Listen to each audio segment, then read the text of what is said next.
the simple truth is that we were nothing alike, and the only things we had in common, besides belonging to the same species, were that we were the same age, same gender, came from the same town, and went to the same school. My dad said we were a Class A example of opposites attracting.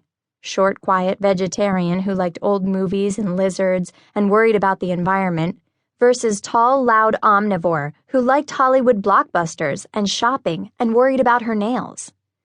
But friendship isn't based on reason, like buying a car because it's gas efficient, or deciding not to wear the white dress because it'll be covered in stains in about 2.5 seconds. Despite all our differences, we were soul sisters and cosmic twins. "Promise me you'll always be my best friend, Gracie, no matter what happens," Savannah would say at least once a week, and I'd laugh. "Of course I will," I'd promise. Unless you become a baby seal killer or run a lumber company. Both those career choices were completely out of the question for Savannah, of course, which meant that there was nothing that could ever happen that would end our friendship. At least, that's what I thought then. Chapter 1, Waiting for Savannah, Part 1.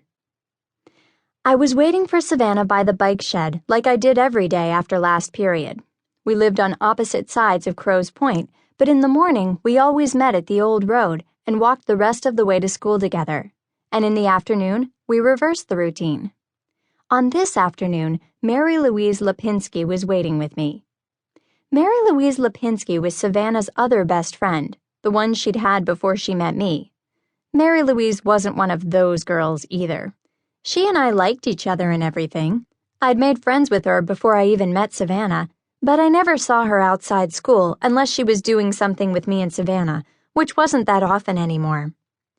We'd been standing there for a while, long enough for us to have exhausted the topics of the gruesomeness of our gym class, how her dog ate all the candy her mom bought for Halloween, how we wished we were still young enough to go trick-or-treating, and how glad we were that we didn't wear makeup because of all the poisons and chemicals in them, and had lapsed into one of those uncompanionable silences that might possibly go on forever, or until she started talking about what her mom thought about wedges, or I started talking about chameleons.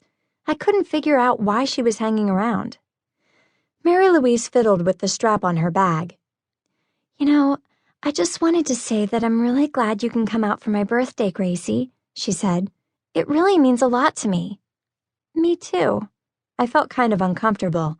Other people might say something like it really meaning a lot to them out of politeness, but with Mary Louise, you knew she was sincere. "You know," I gave her a smile, "I'm really glad you invited me. It sounds like it's going to be fun." "I hope so," Mary Louise had a nervous shrug.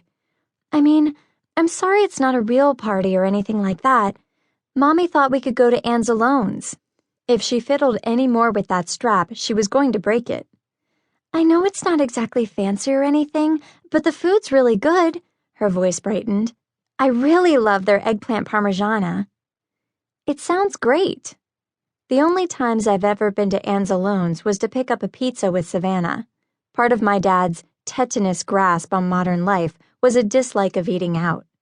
"It's fancy enough for me." "Yeah, but, you know, it's only a little celebration. Just you and me and Savannah. I hope that's okay." Mary Louise had a nervous laugh, too. "Of course it's okay." I hated parties. I was more a wading through the river, tramping through the woods kind of girl. "Really?"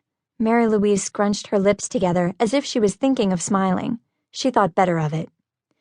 "I was going to ask Jem, too, but, you know," she kind of rocked back and forth. "Savannah and Jem don't really get along." Jemima Satz was Mary Louise's other friend, besides Savannah and me. It wasn't so much that Jem and Savannah didn't really get along, it was more like they totally loathed each other. Savannah said that Jemima was a fat, manipulative, jealous backstabber. Jemima said that Savannah was a big-nosed, judgmental, self-centered witch. Those weren't the only things they said about each other, but it gives you the general idea. Besides being terminally shy and perpetually apologetic, Mary Louise had a real gift for understatement. "The smaller the better as far as I'm concerned," I assured her. "I'm not big on major social gatherings."